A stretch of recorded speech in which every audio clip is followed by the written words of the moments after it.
Hello everyone, চলে এসেছে আর একটা নতুন ভিডিও নিয়ে। আর ভিডিওটা ছিল 1 জানুয়ারির দিনে। আমরা চলে গেছিলাম ভূতনাথ মন্দিরে বাবার মাথায় জল ঢালার জন্য। ভেবেছিলাম বছরের স্টার্টিংটা বাবাকে দিয়ে শুরু করব।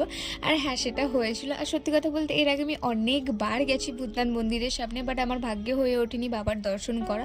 আর আমরা এখানে বাস থেকে নেমে দেখি এত এত ফুল, আর ফুল দেখে আমি নিজেকে কিছুতেই কন্ট্রোল করতে পারছিলাম না। তারপরে ওখান থেকে একটু ফুল নিয়ে তারপর চলে গেছিলাম, ফুল আর মিষ্টি নিয়ে চলে গেছিলাম বাবার মন্দিরের উদ্দেশ্যে। আর ওখানে গিয়েও দেখি সেই একই রকমের ভিড়। আমি এর আগে শ্রাবণ মাসে যখন গেছি অনেকটাই ভিড় ছিল, আমিও সেটাই ভাবছিলাম যে এইবারে দর্শন হবে কিনা, বাট ফাইনালি হ্যাঁ হয়েছিল।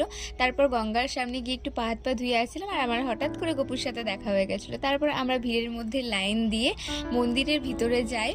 আর সত্যি কথা বলতে খুব এক্সাইটেড হয়ে গেছিলাম, কারণ প্রথমবার আমি ভূতনাথ মন্দিরে জল ঢালবো, মানে বাবার মাথায়।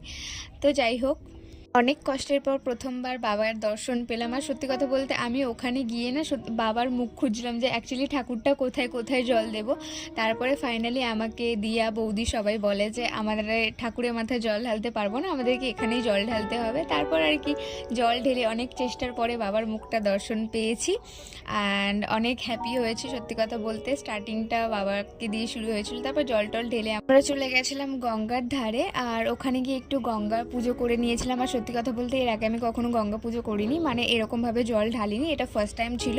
তো সেই জন্য আমি একটা ভিডিও করেছিলাম। তো যাই হোক, তারপর ওখান থেকে ফেরার সময় হঠাৎ করে এই কিছু ছোট ছোট শিব ঠাকুর আমার চোখে পড়েছিল, তো আমি এটার মধ্যে থেকে এটা নিয়েছিলাম। কেমন হয়েছে অবশ্যই জানিও।